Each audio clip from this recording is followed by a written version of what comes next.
Olá, pessoal! Professora Flávia, disciplina Segurança do Trabalho, e hoje nós vamos dar continuidade à nossa disciplina. O tema da aula de hoje será higiene ocupacional. Na aula de hoje vamos compreender um pouco melhor sobre os indicadores de saúde, o que são os riscos ambientais, o que é a higiene ocupacional, né? O que são insalubridade, periculosidade, qual trabalhador tem direito a receber tal benefício e quanto que ele recebe referente àquele benefício ali. O que é perigo, o que é risco, o que diferencia os dois tipos de situação, além dos agravos de saúde. Durante nossa videoaula, nós vamos ter algumas situações, problemas, que você deverá responder para fixar melhor o conteúdo. Então, vamos lá? A higiene ocupacional, um pouco diferente do que a nomenclatura diz, ela não é relacionada diretamente com a questão de asseio humano, e sim ela está ligada diretamente aos atos preventivos do adoecimento do trabalhador. É considerada uma ciência. Essa ciência ela tem como objetivo reconhecer, avaliar, controlar os riscos ocupacionais no ambiente de trabalho. Dessa forma, para que eu possa avaliar os riscos, eu preciso primeiramente conhecê-los. Quais são esses riscos? Quais os efeitos que ele pode gerar no trabalhador? E aí os efeitos eles vêm ligados diretamente à parte de avaliação. Qual a quantidade de tempo ou quantidade de produto que aquele trabalhador pode ficar exposto até que isso gere seu adoecimento. E para que esse adoecimento não aconteça, nós entramos na fase de controle. Nós tentamos controlar esse risco através de ações para mitigar e reduzir os impactos do risco ambiental no ambiente de trabalho. A higiene ocupacional, ela visa dessa forma prevenir, são atos preventivos para que aquele trabalhador não adoeça ou não acidente. Então, para que a gente possa compreender o que são riscos ocupacionais, quais são esses riscos ocupacionais, também denominados riscos ambientais, é importante que entendamos o seguinte: o risco ocupacional é aquele proveniente dos agentes presentes no ambiente de trabalho, seja no ambiente apenas ou presente na atividade que está sendo executada. Esse tipo de acidente ou exposição, ele vai ser considerado ocupacional quando, de alguma forma, ele provoque uma perturbação física, mental ou fisiológica no trabalhador. O que seria este provocar? Nós temos a presença dos riscos ocupacionais no ambiente de trabalho e a presença desses riscos adoeceu de alguma forma o trabalhador ou lesionou o trabalhador de alguma forma. Então, nesse contexto, nós vamos dizer que o risco ocupacional ele afetou a saúde daquele trabalhador. Mas veja bem, como assim algo presente no ambiente de trabalho pode gerar o adoecimento do trabalhador? O Ministério do Trabalho, na portaria 3.214, junto com todos os demais órgãos voltado para a prevenção, acidente e adoecimento dos trabalhadores, dividiram os riscos ocupacionais em 5 categorias: risco químico, físico, biológico, ergonômico e acidente, que também é denominado como risco mecânico. O risco físico são representados por forças da natureza ou aquilo, presente no ambiente onde a sua energia possa de alguma forma propagar e gerar o adoecimento.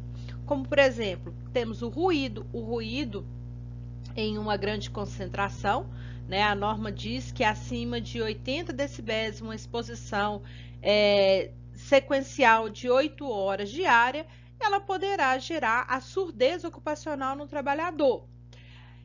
Temos também as temperaturas extremas, que vão ser considerados riscos ambientais. Tanto a temperatura frio, e aí quando eu falo frio, eu estou partindo para temperaturas ambientes menores que 15, 10 graus Celsius e até temperaturas negativas, e temperaturas extremas calor.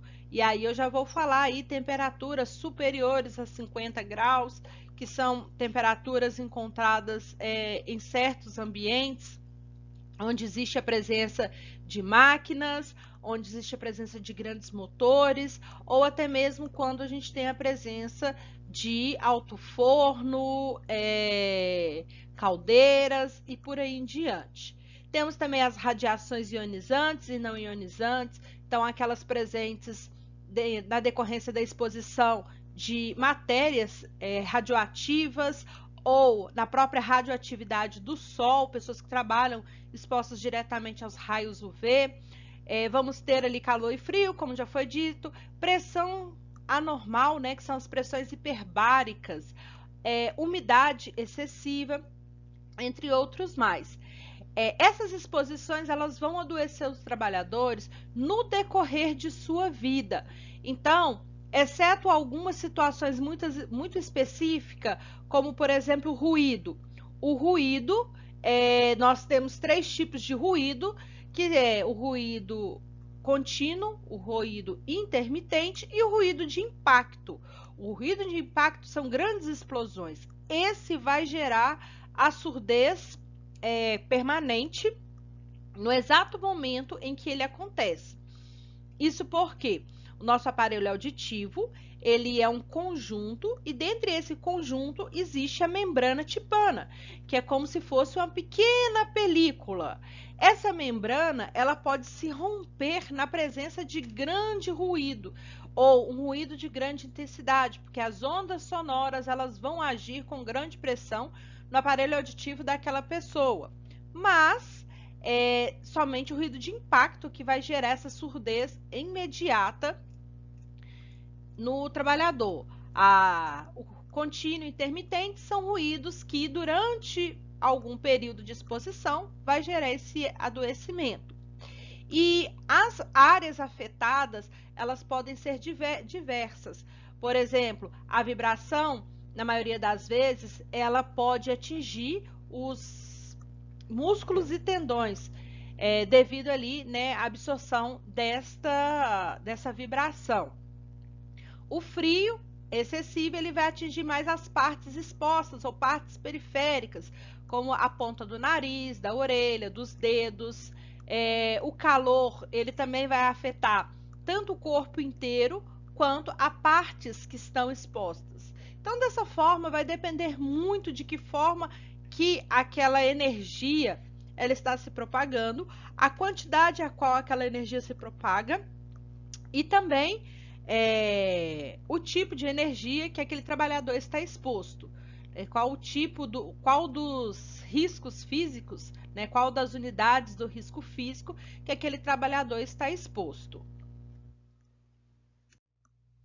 Entendemos como risco biológico aqueles provenientes da contaminação ou contato com os micro-organismos, ou seja, vírus, protozoários, parasitas, bactérias, fungos, bacilos, entre outros mais. O profissional mais exposto a esse tipo de situação é aquele que executa atividades em ambientes hospitalares, pois as pessoas que transitam neste ambiente são pessoas adoecidas, são pessoas que já têm a disposição daqueles micro-organismos contaminantes no ambiente de trabalho. Então, a área hospitalar, ela tem uma forte influência do risco biológico. No entanto, nós não podemos limitar esse risco somente à área da saúde, porque nós temos vários trabalhadores que estarão expostos aos mesmos riscos de contaminação. A contaminação do risco biológico, ela se dá pela troca de fluidos corporais, seja de ser humano ou seja de animal. No caso do trabalhador da área elétrica, A maior preocupação é quando ele realiza atividade externa, ou seja, em subestações, em terminais elétricos, né? E também em caixas de cabeamento que ficam muitas das vezes instalados nas ruas. Esse contato com esses ambientes, ele traz para nós um risco, né, que seria o contato com a bactéria da leptospirose. A leptospirose, ela é uma doença transmitida de animal, né, uma doença infecciosa transmitida de animal para o ser humano, e ela pode estar presente no solo, em alimentos contaminados, na água, onde os seus hospedeiros, né, que muitas das vezes são os ratos, tanto é que a leptospirose é conhecida, né, como a doença dos ratos, e de alguma forma ocorreu um contato acidental ali do trabalhador. Por que eu falo que a maior preocupação é a questão do profissional, né, da área elétrica? A maior questão ali é as subestações e essas galerias. Porque muitas das vezes o profissional, ele no instinto, ele colocou a mão, pegou até mesmo com a luva ali naquele material, não tinha consciência que algum tipo de roedor tinha passado e deixado as suas fezes ou urinas ali naquele ambiente, e instintivamente ele teve contato com a mucosa do olho ou da própria boca e acabou se contaminando com essa bactéria. Então, por essa razão que nós não limitamos o risco ocupacional biológico à área da saúde, e sim a todo e qualquer ambiente que possa existir o risco de contaminação. É claro, o risco biológico em um ambiente hospitalar, em outro ambiente, ele é totalmente diferente em quesitos da sua quantidade, da sua intensidade. Mas nós devemos estar atentos que, aonde exista a presença de algum micro-organismo danoso ao nosso corpo, nós vamos ter a presença do risco biológico. O risco químico, ele é considerado todos aqueles produtos que, pela sua natureza de exposição ou de dispersão, possa penetrar no corpo do indivíduo ou do trabalhador através das suas vias respiratórias, como, por exemplo, as poeiras, os fumos, as neblinas, as névoas, os vapores, as fuligens, entre outras, as pequenas partículas. Essa exposição, ela se dá através da absorção tanto do aparelho respiratório, quanto também da pele ou a própria ingestão.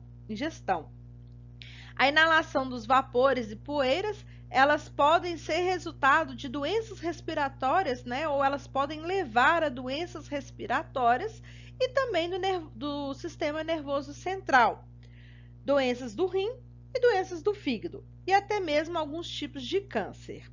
Quando a gente fala dessa forma, pode parecer um pouco assustador, mas pequenas atitudes do nosso dia a dia, elas permitem que nós nos protejamos quanto à questão deste adoecimento.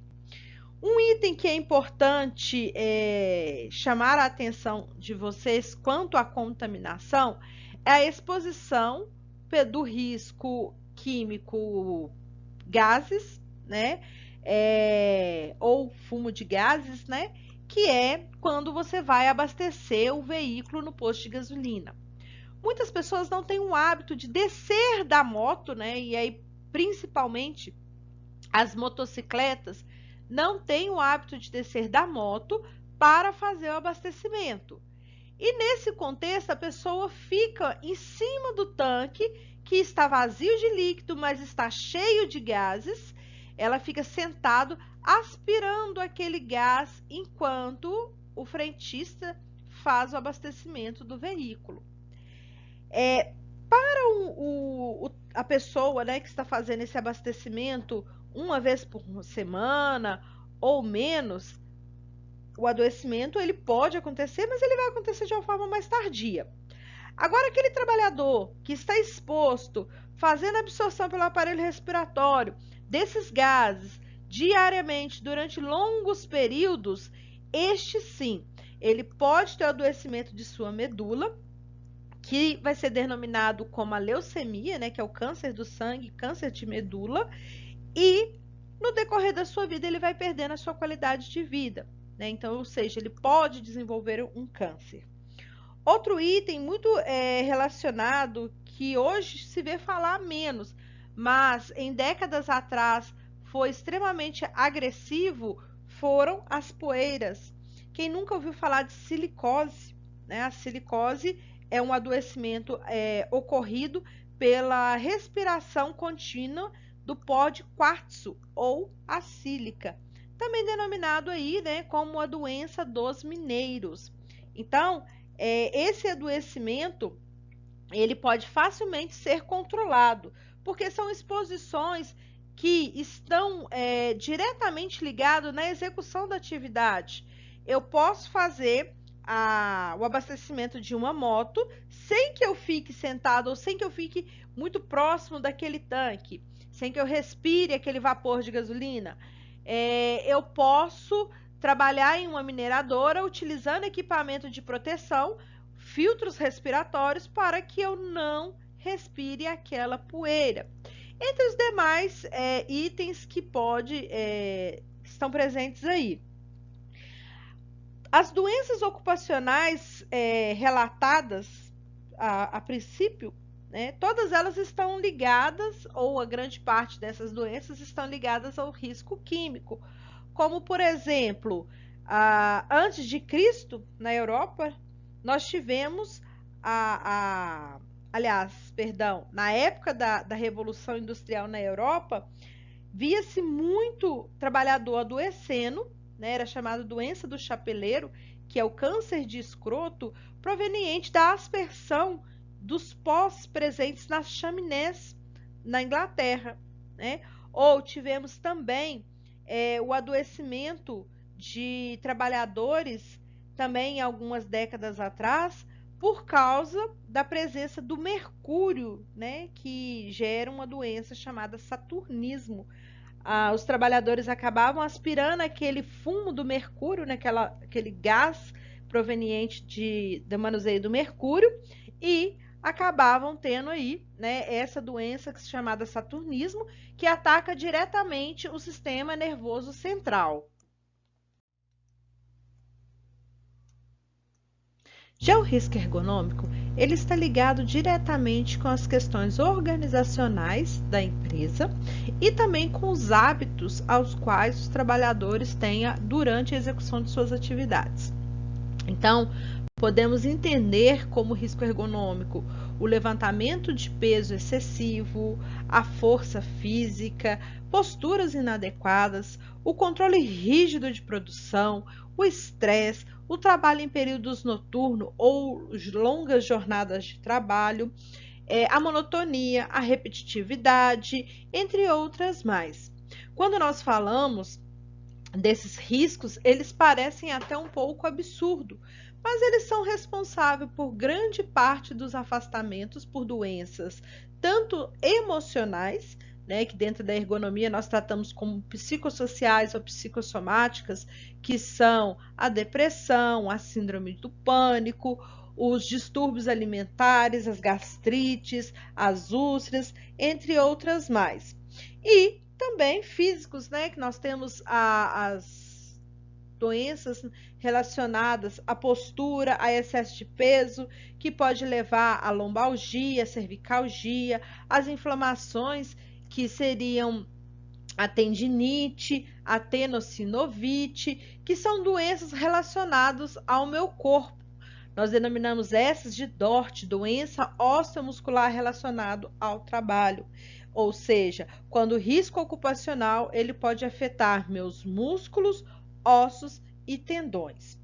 Por isso que quando a gente fala que são relacionadas a fatores organizacionais, elas estão diretamente ligadas a como o empregador e como o empregado faz ali a sua rotina no seu dia a dia. Na área elétrica, nós temos muitos problemas ergonômicos relacionados a longa jornada de trabalho com o braço estendido, ou extensão lombar, ou levantamento inadequado de peso, falta de mobilidade ali ao realizar uma atividade. Muitas das vezes essa atividade ela é realizada em pequenos espaços, né, o que é denominado cubículo, e esses pequenos espaços eles fazem com que o trabalhador ele tenha uma limitação de movimento, levando a uma fadiga muscular. E também o fato de você trabalhar com grande risco, né, que é a eletricidade, isso também afeta o emocional do trabalhador, podendo gerar ali longos períodos de estresse durante a jornada de trabalho. Por fim, o risco acidente, né, ou risco mecânico. O risco acidente ele é considerado como toda aquela situação não prevista ou não programada que possa gerar lesões ou perturbações funcionais ao trabalhador, seguindo ali, né, o conceito que é determinado pela OMS. Então, todo aquele ambiente de trabalho que, dentre ele, exista a presença de acidente, ele vai ser classificado ali dentro dos riscos ocupacionais como o agente acidente ou agente mecânico ou risco mecânico, né? Podemos ver todas essas nomenclaturas. Em função disso, algumas situações dentro da organização elas podem gerar aí um risco maior de exposição ao trabalhador, como as máquinas quebradas ou sem proteções, ferramentas inadequadas para a execução da atividade. Por exemplo, na área elétrica, nós precisamos executar as atividades utilizando ferramentas isoladas, né, com isolamento. Iluminação ineficiente, né, ou ineficaz. Essa iluminação aí é porque quando você está executando atividade, o ambiente está escuro demais ou claro demais e não permite que você faça as atividades da forma correta, né? Pela baixa visibilidade, o próprio choque elétrico ou outro risco muito presente na área elétrica, que é o trabalho em altura, né? A queda ou asfixia por espaço confinado. São ambientes ou situações que de uma forma ou outra pode gerar ali um acidente com aquele trabalhador. Esse acidente ele pode levar à decorrência de lesões leves ou lesões fatais, tá? Vai depender muito da forma que esse acidente ocorreu, mas ele pode sim levar aí, né, a uma situação fatal para aquele trabalhador. Assim, é importante frisar que o técnico em eletrotécnica, não somente eletrotécnica, mas eletromecânica, o técnico em mecânica e todas as áreas afim que podem ter a presença de tais riscos no ambiente de trabalho, ele saiba avaliar essa presença, não somente avaliar, né, ele precisa saber reconhecer, avaliar e também gerar os processos de segurança no ambiente de trabalho, gerando assim a prevenção e o controle dos riscos ocupacionais. Esses riscos, né, ou esse controle, ele pode ser entendido da seguinte forma. Podemos entender da seguinte forma: a antecipação do risco é o princípio de tudo. Então, nessa fase, nós vamos realizar uma avaliação dos potenciais riscos, ou seja, a probabilidade da presença daquele risco. E com essa avaliação, eu vou verificar quais são as medidas que devem ser adotadas ou implementadas com relação a essa fase. Já o reconhecimento dos riscos, eu vou verificar a quantidade ao qual aquele risco encontra, né, concentrado no ambiente de trabalho. Então, eu faço avaliações qualitativas em relação à identificação dos agentes químicos, físicos, biológicos presentes no ambiente de trabalho e verifico quais os danos que aquele agente ele pode causar ao trabalhador. Alguns agentes eu posso visualizá-los, outros agentes eu posso ouvi-los ou senti-los. Já existem aqueles outros agentes que eu não vou ver, não vou ouvir e não vou sentir. Então eu tenho que pressupor a presença dele, por isso que nós fazemos uma avaliação qualitativa, e somente para que a gente possa entender aí esse termo matemático. Tudo aquilo que é qualitativo, eu estou dando qualidade, estou qualificando. E tudo aquilo que é quantitativo, eu estou denominando quantidade, estou quantificando. Então, no caso do reconhecimento do risco, a primeira coisa que eu vou fazer é uma análise qualitativa, para me verificar. Um exemplo de um risco que eu sei da sua presença, mas eu não sei se ele é potencial ou não ao dano à saúde do trabalhador, só vou saber a partir de uma análise secundária quantitativa, vai ser a presença de vapores ou a presença de gases, né, no ambiente de trabalho. Alguns gases, eles são inodores, então eu não vejo, né, porque eles são incolores, e eles são inodoros, né? Então eu não vou sentir o cheiro daquele gás. Muitas das vezes, nos espaços confinados, e aí eu já vou pressupor que nesse ambiente existe a presença de gases, porque a denominação de espaço confinado, uma das denominações é a baixa oxigenação e a presença de gases, né? Então eu vou partir do pressuposto que neste ambiente eu vou ter uma atmosfera não propícia à permanência do trabalhador.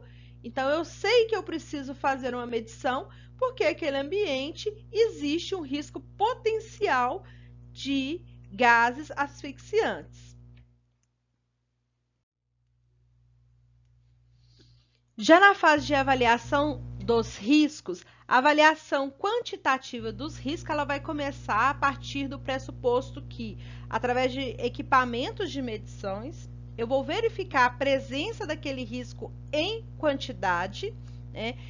Posteriormente, eu vou verificar lá na norma número 15, né, que é a NR15, onde fala sobre os agentes insalubres, quais os limites de tolerância ou limite de concentração presentes no ambiente de trabalho que se tornará danoso à saúde do trabalhador. Segundo a norma, a concentração ou intensidade máxima ou mínima relacionada com a natureza e o tempo de exposição ao agente que não causará danos à saúde do trabalhador durante sua vida laboral. Então, como eu mencionei anteriormente, o ruído, por exemplo, eu posso ficar exposta até 80 decibéis durante 8 horas, que eu não vou ter, é pouco provável, né? Eu não posso dizer que eu não vou ter, mas é pouco provável que eu tenha o adoecimento, que é a perda auditiva, a surdez. Já se eu ficar um período mais prolongado, segundo a norma, ou se eu ficar por o mesmo período, uma quantidade maior de decibéis, segundo a norma, eu terei o adoecimento. Então, esta norma, ela vai ditar qual que é a concentração máxima que o trabalhador pode ficar presente sem o adoecimento, né? Ou a quantidade mínima que ele pode ficar presente sem que gere o adoecimento. A quarta fase já vai falar para nós referente ao controle dos riscos. Então, nesta fase, nós vamos verificar a possibilidade de eliminar o risco presente no ambiente de trabalho. Então, é uma forma que nós vamos antecipar ao risco antes que ele possa gerar o dano ao trabalhador. Então, na terceira fase, eu fiz a avaliação desse risco. Na quarta fase, eu vou verificar a possibilidade de eliminação. Como que é feito isso? Eu faço um estudo para verificar a possibilidade de eliminar aquele risco. Um exemplo, se eu tenho uma máquina que produz um ruído acima de 80 decibéis, o que eu vou fazer? Eu vou tentar mudar naquela máquina o mecanismo que produz aquele ruído ensurdecedor, para reduzir os índices de adoecimento. Não foi possível? Eu vou partir para a segunda medida, que é o enclausuramento dessa máquina. Eu vou isolar essa máquina. Mesmo assim, ela isolada, o ruído está contido, mas eu preciso fazer manutenções onde o trabalhador ainda continua exposto. Eu vou, neste caso agora, aplicar medidas de proteção individual, para que aquele único trabalhador que vá nesse ambiente, ele possa fazer o manuseio sem a exposição direta àquele tipo de agente. Muito bem. Vamos para a nossa primeira questão analítica. Antônio é um eletricista que foi designado para o serviço de manutenção elétrica em uma subestação de sua cidade. Chegando lá, ele percebeu que o local é compartilhado com vários serviços de abastecimento: água, serviço de telecomunicação, esgoto e gás encanado. Pensando nos conceitos empregados até aqui, quais os requisitos ele deve seguir durante o processo de entrada para trabalho, para que ele possa identificar os riscos ocupacionais presentes e quais serão os riscos que ele encontrará neste ambiente. Vamos lá? Na segunda fase do nosso conteúdo, na segunda parte do nosso conteúdo, nós vamos abordar alguns conceitos relativos às normas de número 15 e 16 da Portaria 3.214 de 1978, denominadas NR15, insalubridade, e NR16, periculosidade. De uma forma um pouco superficial, somente para que possamos entender, posteriormente nós vamos aprofundar um pouco mais no conceito da insalubridade, da periculosidade. É importante a gente entender, antes de mais nada, que a insalubridade ela é determinada pela quantidade do agente ocupacional presente naquele ambiente de trabalho. Por exemplo, se eu tiver um índice de ruído acima dos limites determinados da NR15, eu terei um ambiente insalubre, ou seja, a presença daquele risco ambiental irá adoecer o trabalhador, fará mal à saúde daquele trabalhador.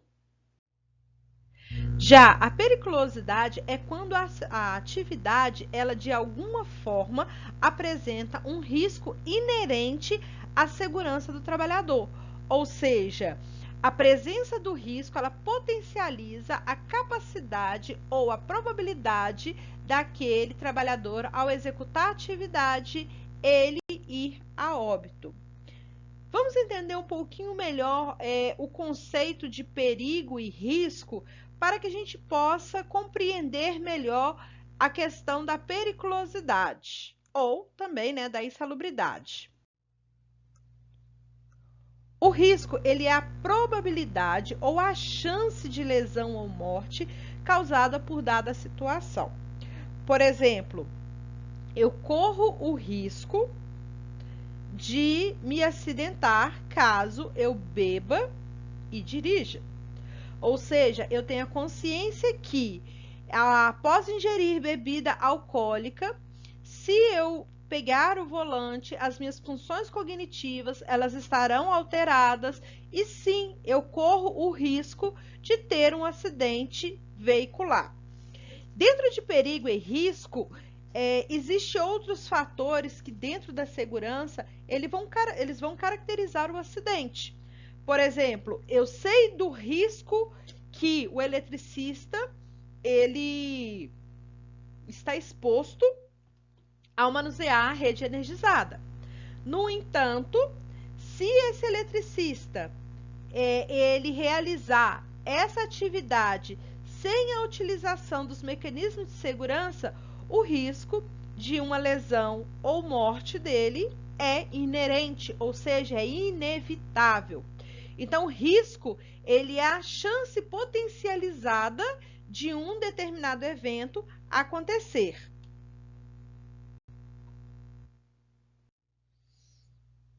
Já o perigo, ele é classificado como uma condição ou um conjunto de circunstâncias que tem o potencial de causar ou contribuir para uma lesão ou morte. Ou seja, existe dentro do perigo um conjunto de outras situações que podem fazer com que haja o risco. Um exemplo, um trabalhador que vai executar uma atividade em um espaço confinado. Ele vai executar uma atividade numa rede energizada. Então, ele sabe do perigo que a rede energizada pode proporcionar. No entanto, dentro dessa mesma rede, dessa mesma subestação que ele vai realizar a atividade, é uma atmosfera explosiva por causa da presença de diversos gases. E a mínima fagulha que essa rede energizada produzir, ela vai gerar uma ignição, uma explosão naquele ambiente. Então, ele é ali naquele ambiente é uma atmosfera perigosa devido ao risco da eletricidade. Então, eu tenho duas circunstâncias que podem ser distintas, mas que uma, em junção com a outra, se torna o perigo. O perigo, ele nem sempre vai se concretizar como o risco. A sua probabilidade é menor do que o risco, mas os efeitos podem ser os mesmos, que é lesão ou morte. Sendo assim, o perigo ele pode ser classificado como a potencial causa de danos. Esses danos podem ser ao trabalhador, pode ser à empresa, né, no caso da perda de materiais, perda de equipamento, até mesmo perda de tempo. E o perigo ele também pode ser identificado de três maneiras. Material, que é quando substâncias perigosas, tóxicas, absorventes, ácidos, alcalinos, metais, gases, plásticos, resinas, materiais particulosos, sólidos ou pérfuro cortante estão expostos ao trabalhador e de alguma forma pode gerar ali uma intoxicação ou uma lesão. Já o perigo em equipamentos, nós temos partes móveis sem dispositivos de proteção, condição de uso defeituosa, má conservação de serviço, uso inadequado e guarda em locais inseguro e inadequado. Ou seja, o perigo ali ele está concentrado naquele equipamento. Um exemplo, temos uma máquina onde ela tem um movimento irregular de um braço ou de uma peça. Se naquele perímetro aquela máquina não está protegida, o perigo de um trabalhador passar pela região e ser golpeado, tendo uma lesão ou ir até mesmo a óbito, é muito grande. Já com relação ao perigo ambiental, ambiente de trabalho, nós temos as áreas e locais de trabalho muito quentes, frias, empoeiradas, sujas, ruidosas e escuras, com presença de gases, vapores, fumos, entre outros. Neste caso, o posto de trabalho ele ainda pode estar inadequado ergonomicamente. Se pegarmos de um ponto de vista mais detalhado, conforme que já foi falado, e você observar bem, na primeira situação, materiais, nós temos o risco de acidente. Contato com materiais cortantes, contato com ácidos e solventes e alcalinos, nós temos o risco de acidente. Equipamentos e partes móveis, da mesma forma, nós vamos ter ali o risco de acidente, ok?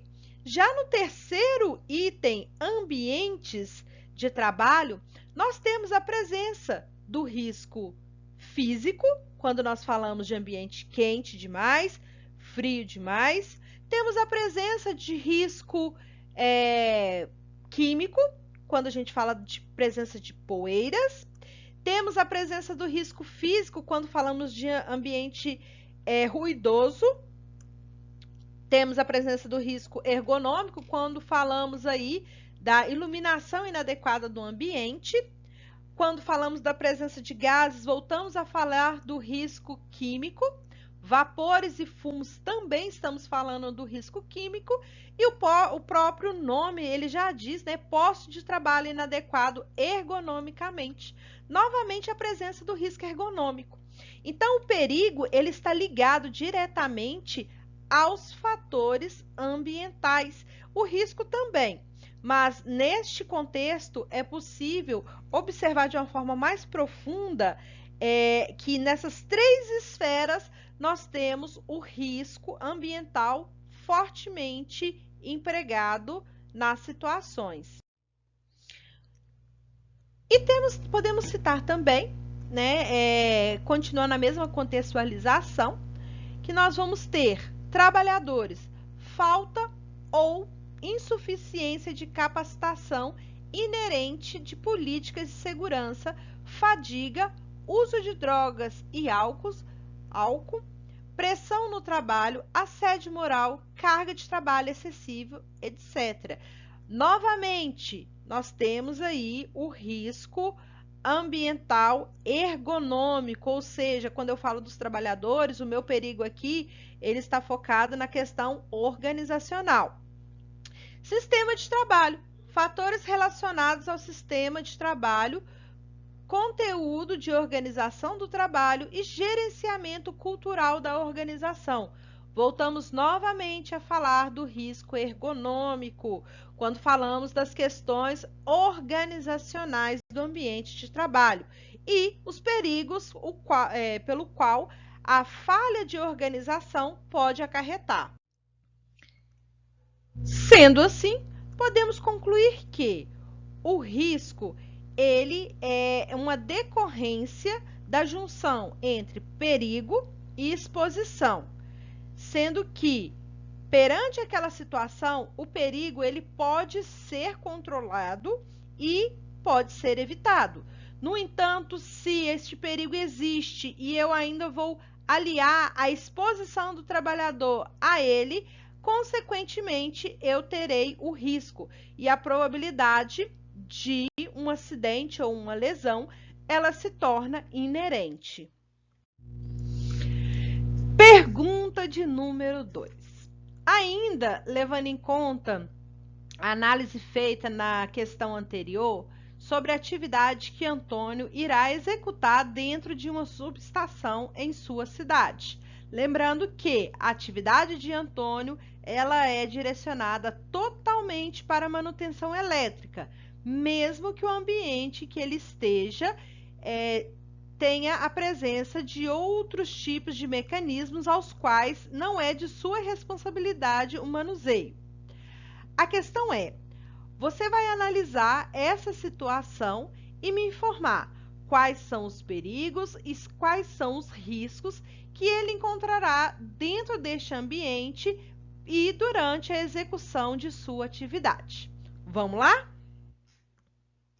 Reforçando a contextualização referente ao perigo ao qual o trabalhador da área elétrica está exposto, vale a pena mencionar a normatização europeia EN 50.110, onde diz que o risco vai ser a combinação da probabilidade, da gravidade, da possível lesão ou dano para a saúde de uma pessoa exposta a um ou a vários perigos.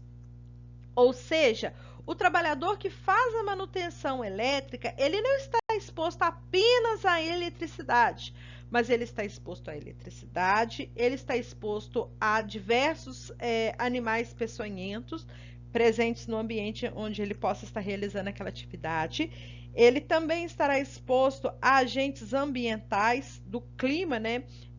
Na verdade, não ambiental, mas ele estará exposto a intempéries quando a atividade for realizada em um ambiente externo.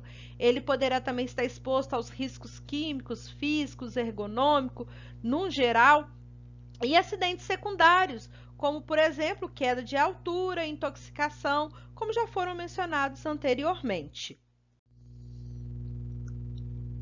Para a atividade que oferece algum tipo de risco ou perigo no ambiente de trabalho, A normatização de número 1, que é a NR1, ela determina que a empresa designe uma equipe de acompanhamento para as atividades de risco, ou seja, um trabalhador que faz o manuseio de uma rede energizada de média ou alta tensão, ele não poderá, ou até mesmo a baixa tensão, ele não poderá realizar aquela atividade sozinho. Ele tem que ter ali uma pessoa para acompanhá-lo, para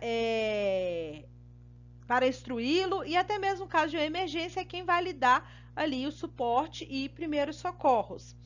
Já aquele trabalhador que mesmo com a presença da equipe designada dos profissionais designados pela equipe de segurança, se recusar a cumprir os procedimentos e normas de segurança, ele poderá estar sujeito a penalidades administrativas conforme previsto no item.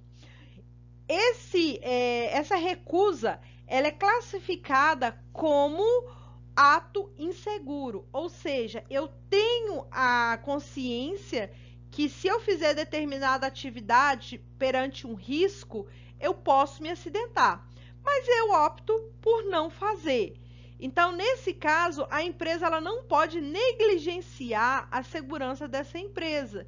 E esse funcionário ele pode sofrer sanções administrativas quanto à sua recusa de operar dentro dos conceitos de segurança aplicados pela empresa.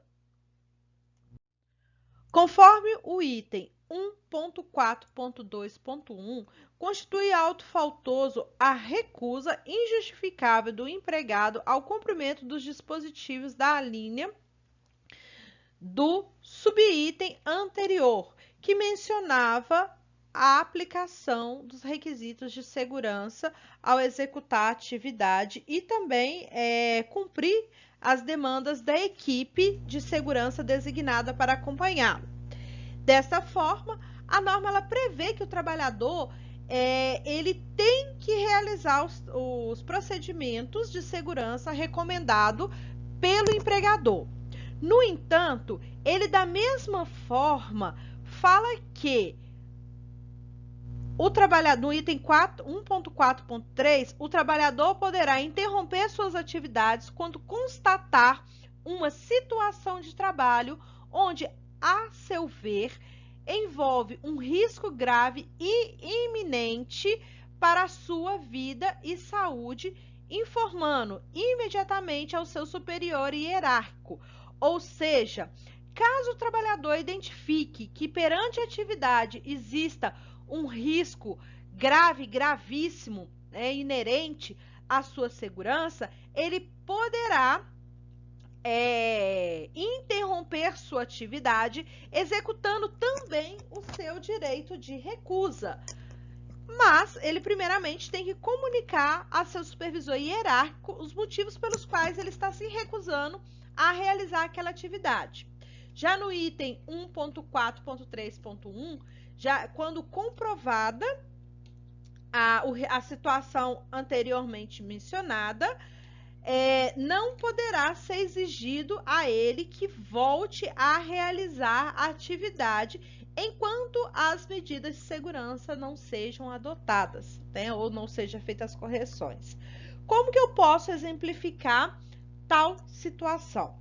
Digamos que é necessário fazer uma manutenção em um poste, numa rua, numa via, e neste local existe um trânsito extremamente agitado naquele momento. Nós sabemos que para você fazer a manutenção em um poste é necessário que eu tenha todo o equipamento de isolamento da área. Eu vou utilizar mecanismos para poder atingir a altura ali, na maioria das vezes são utilizadas escadas. Só que naquele momento é impossível que eu pare o trânsito, é impossível que eu isole o perímetro. Então, se eu fizer sem esse isolamento, sem a aplicação dessas medidas, vai ocorrer um acidente, ok? Vai ocorrer um acidente. Ou, digamos que eu estou realizando a manutenção e começa no meio do serviço a chover. Eu não posso manusear a rede energizada no meio de uma tempestade. Então, eu posso apresentar essa justificativa ao meu superior imediato para que para que eu possa interromper a atividade e que não ocorra o acidente durante a mesma. Pensando no que foi falado agora, referente aos conceitos de direitos e deveres impostos pela NR1 no seu princípio, digamos que Antônio tenha adentrado ao espaço confinado e chegando lá, ele sentiu um leve odor de GLP, né? Ou seja, o gás liquefeito de petróleo. Nesse caso, Antônio deve executar a atividade que ele foi designado para executar na rede energizada ou não? Pense aí e justifique a sua resposta.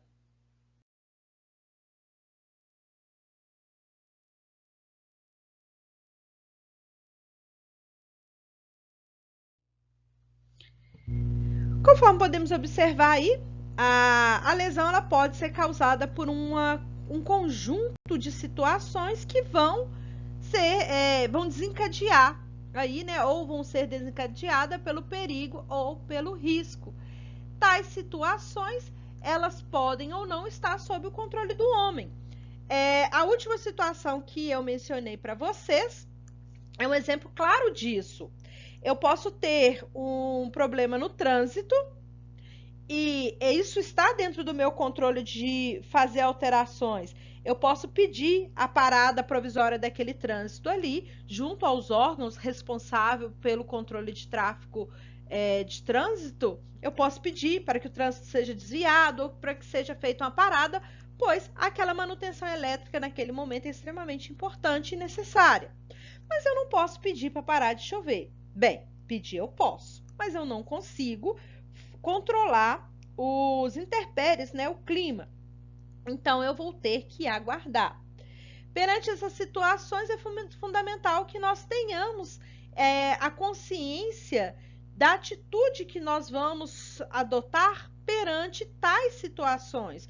O que eu posso fazer, o que eu não posso fazer, para que aquele fato não se concretize em um acidente. Dessa forma, nós vamos entender que o risco presente nas profissões, ou presente no ambiente de trabalho, ele possa ocasionar duas situações, a insalubre e a perigosa, que nós começamos a mencionar anteriormente. Essa situação ela vai determinar muito vai depender muito do ambiente e do que é executado ali naquela atividade. Podemos dizer que a insalubridade é quando existe a presença de determinado risco ambiental e este risco ambiental, ao decorrer da vida laboral do trabalhador, ele vai gerar um adoecimento. Já a periculosidade, ela remete a perigo e ela vai ocorrer quando o trabalhador está exposto a uma atividade onde o risco é inerente à sua segurança, ou seja, aquele trabalhador corre o risco de morte.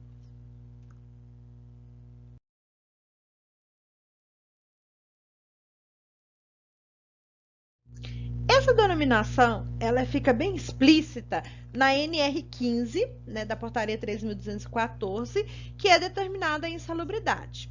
É denominada insalubre a atividade onde o trabalhador fica exposto acima dos limites de tolerância a determinado agente ambiental danoso à sua saúde.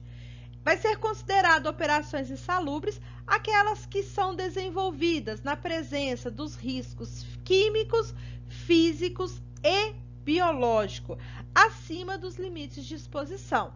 Os agentes insalubres, eles têm a sua exposição caracterizadas já no início pelas normas regulamentadoras, onde, de acordo com o Código Nacional de Atividade Econômica, já vai ser determinado pela segmentação da empresa o grau de risco daquela instituição.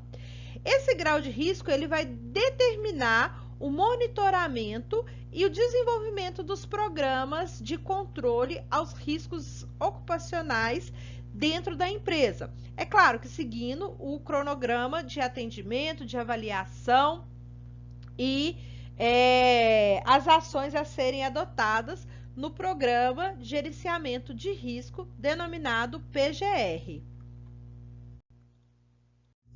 Podemos classificar como limite de tolerância a presença máxima ou mínima do trabalhador perante aos riscos ambientais no executar de sua atividade.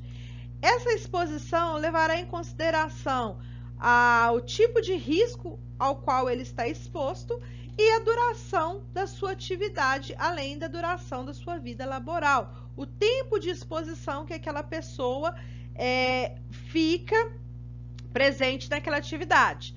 Por exemplo, se é uma atividade de alto risco, extremamente insalubre, como a execução da atividade de alto forno, se o indivíduo trabalha diretamente em alto forno, além da redução do nível de exposição, que é de 7 minutos a exposição de 7 minutos a cada 15 minutos de descanso, nós vamos ter também a redução do tempo de carreira. Ou seja, uma pessoa que trabalha exposto à temperatura extrema, ela vai ter ali o desenrolar de sua carreira, sua aposentadoria, que é denominada como aposentadoria especial, antecipada. Esse indivíduo, ele aposenta com 15 anos de exposição, porque os índices de adoecimento são tão grandes, são tão danosos, o tipo de exposição, que ele é aposentado antes da maioria das pessoas com aposentadoria, né, vinda da Previdência Social, né, advinda das regras da Previdência Social. Já esse indivíduo que está exposto ao grau de risco 4, que é o grau máximo, ele ainda recebe uma condição especial determinada como adicional insalubridade. O adicional insalubridade, ele é equivalente a um percentual de 40% sobre o salário mínimo nacional. Esse é o teto máximo pago a todos aqueles trabalhadores que estão expostos ao agente insalubre classificado pelo Código Nacional de Atividade Econômica no nível 4, ok? Para aqueles trabalhadores que forem classificados em níveis menores, como o grau de risco 3 ou o grau de risco 1, o grau de risco 2, eles vão receber também esse adicional, porém em percentuais inferiores, equivalente a 20% ou a 10% do salário mínimo nacional.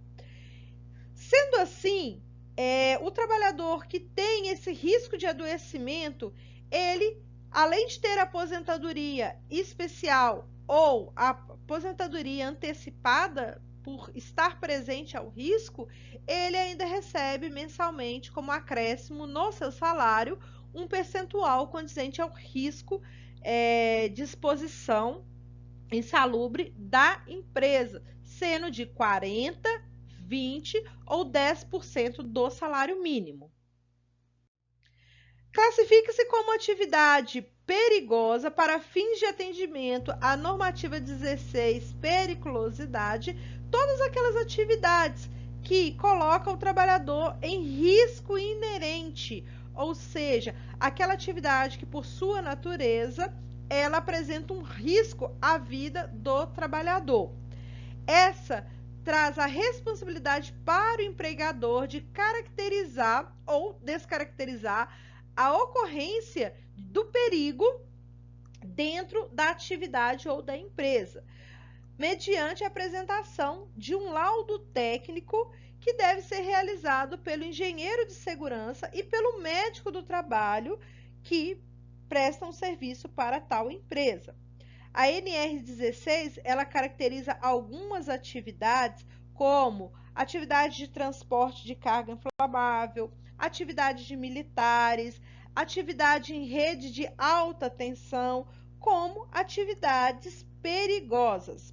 E essas estão determinadas, né? A periculosidade, ela está determinada, a sua importância e o seu cuidado através do artigo 195 da Constituição Federal.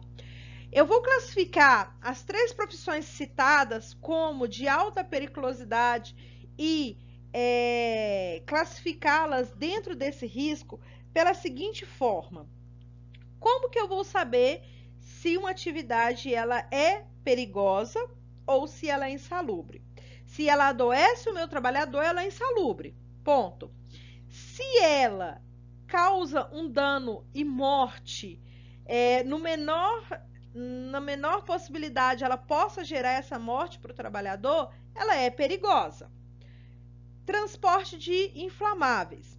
Quando tem um acidente com um caminhão que está transportando líquidos inflamáveis, o óbito é quase inerente. Um policial, né, quando a gente fala que militares, um policial somente pelo fato dele sair fardado na rua, ele já corre o risco. Somente o fato de saber, né, o meliante saber que ele é policial, ele corre o risco. Por mais que ele não seja da ativa, ele não seja um policial de rua ou de combate, somente o fato dele estar fardado, ele já está dentro de um ambiente de risco. Já o profissional da área de alta tensão, o menor descuido representa a morte deste trabalhador, porque a energia ela é extremamente danosa à nossa segurança, né, à nossa integridade. Então, o trabalhador de rede de alta tensão, ele vai ser classificado como uma atividade perigosa, sendo assim, é classificado como periculoso. Da mesma forma que o profissional exposto à insalubridade terá direito ao adicional mensal em seu honorário, né, a sua remuneração, o profissional exposto à periculosidade ele terá o mesmo direito.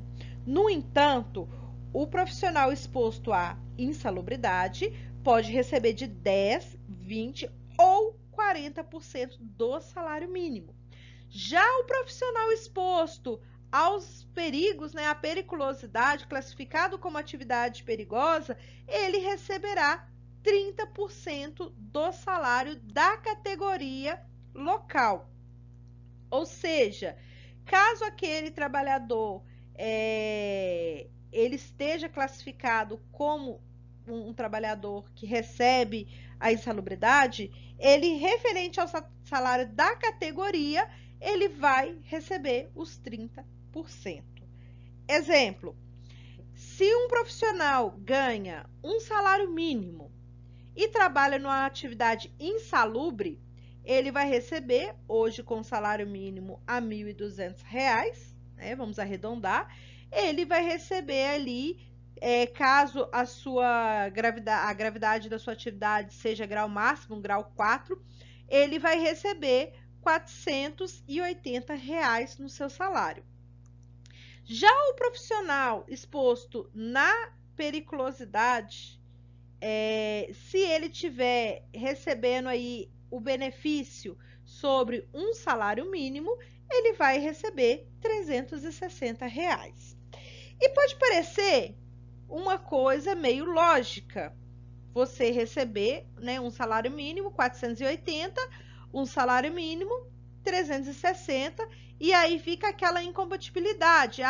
Ao longo do tempo, a pessoa adoece e recebe mais do que uma pessoa que pode morrer repentinamente.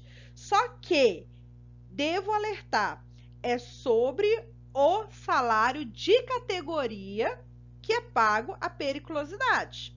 E aí, um outro cenário, vamos colocar da seguinte forma: um eletricista ganha R$3.000 e ele está exposto aos dois riscos, a insalubridade e a periculosidade. Se ele for receber a insalubridade, ele vai receber, com o risco de grau máximo, né? Ele vai receber R$480. Só que como ele ganha R$3.000, a periculosidade é sobre o salário de categoria, que seria equivalente a R$3.000, ele receberia R$900. Então, a insalubridade, ela é um valor fixo sobre o teto nacional. A periculosidade, ela vai variar de acordo com o salário da categoria profissional. Então, existe esta variação de benefício entre insalubridade e periculosidade. Já o caso daquele trabalhador que está exposto aos dois casos, a empresa deverá optar pelo benefício de maior valor. Então, se a insalubridade for maior, mesmo sendo 30%, né? Se o valor recebido da insalubridade for maior do que a da periculosidade, ele vai receber, né? Se for 40, né? Se ele vai receber a insalubridade. Agora, se a periculosidade, o montante total for maior, o valor do salário for maior que a insalubridade, ele vai receber o benefício da insalubridade, da periculosidade, perdão. Ele nunca vai receber os dois benefícios, sempre o de maior vantagem para o trabalhador naquele momento. Bem, a nossa quarta questão, ela vai se basear na seguinte hipótese. Antônio é um eletricista da sua cidade, onde o salário base é o teto limite da sua cidade atualmente. Então, você vai ter que pesquisar qual é o salário base que o eletricista da sua cidade recebe, ok? Eletricista da primeira categoria. E me diga qual benefício ele vai receber, pois precisamos mentalizar o seguinte: ele está num espaço confinado, que representa um risco inerente, ele está numa situação onde existe a possibilidade de explosão, ele está presente com risco de choque elétrico, mas ele também está presente em um ambiente onde existe o risco de contaminação por gases, então ele pode gerar uma insalubridade. Ele está presente num ambiente onde tem rejeitos de animais, como ratos. Ele está presente no ambiente de esgoto. Então, ele também está no ambiente insalubre. O ambiente que Antônio está dentro da subestação, ele é insalubre e é perigoso. Com base no salário dele, me diga quanto Antônio ganha, qual o benefício que ele vai receber e quanto de adicional mensalmente, com base no salário, Antônio receberá. Para que possamos concluir esse conteúdo de hoje, vamos fechar aqui explicando o que é um agravo de saúde. O agravo de saúde ele é caracterizado pela Portaria 1271 de 2014, onde é definido o agravo como qualquer dano à integridade física ou mental do indivíduo, provocado por circunstâncias nocivas, tais como os acidentes, intoxicações por substâncias químicas, abuso de drogas ou lesões decorrentes de violência interpessoais, como agressões, maus tratos e lesões autoprovocadas. Nesse contexto geral, nós podemos entender que o agravo de saúde é tudo aquilo que quebra o equilíbrio do bem-estar de um indivíduo. Lembrando que quando eu falo saúde, eu tenho que lembrar lá daquele conceitozinho da OMS. O que é saúde? É o completo bem-estar físico, mental e social, e não apenas a falta de enfermidades ou patologias. Ou seja, não basta eu não sentir dor para que eu não esteja adoecido. Eu não preciso somente sentir dor. Às vezes eu estou adoecida mentalmente, às vezes eu estou adoecida emocionalmente, e isso é contabilizado como um agravo de saúde. Assim, recapitulando, o trabalhador exposto a um ambiente insalubre ou ambiente contaminado pelos agentes ambientais, físicos, químicos, biológico, ergonômico ou acidente, pode vir a desenvolver uma ou mais doenças que o impeçam a praticar suas atividades laborais.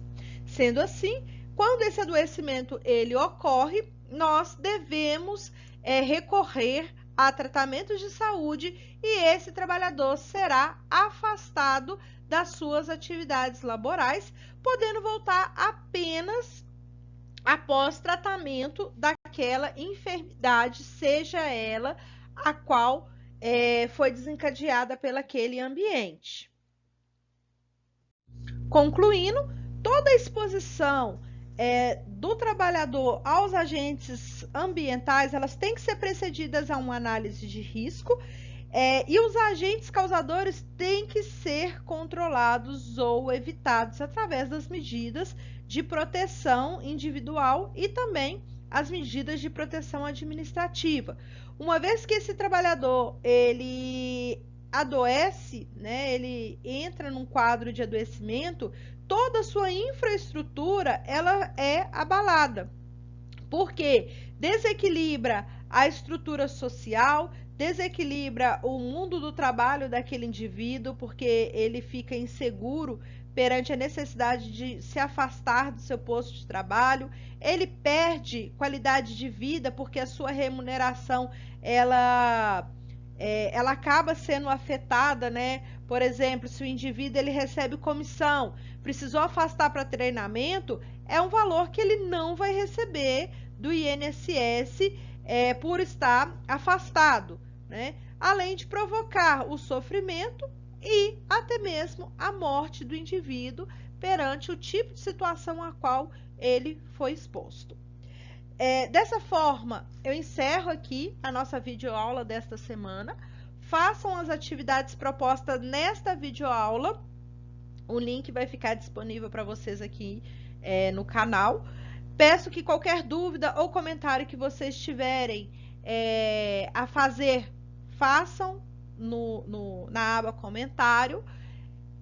Curtam o vídeo para a gente verificar a quantidade de acessos e qualquer dúvida que vocês tiverem, estou inteiramente à disposição. Obrigada e até a próxima aula.